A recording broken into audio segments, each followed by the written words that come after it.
jedan od najboljih aparata na svetu što se tiče shockwave terapije. Shockwave terapija predstavlja jedinstvenu terapijsku metodu na našem tržištu.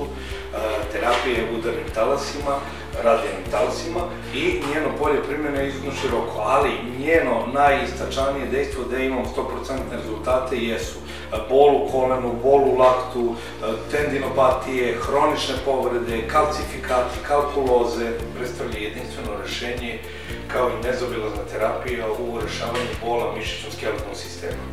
Već nakon prve terapije pacijent osjeća značajno smanjenje bola u tom delu i povećanja pokretljivosti određenog segmenta. Ono dovodi do povećanja mikrocirkulacije u samom mestu, smanjenje depoa kalcijuma ili kalcifikata koji su nastali i ima izuzetno široku primjenu kod tendinopatija. To je broj 1 što se tiče shockwave-a u svetu. I njegova sama primjena je izuzetno jednostavna. Tretman traje od 3 do 5 minuta i procedura terapijska traje od 3 do 10 terapije gde vi rešavate svoj problem.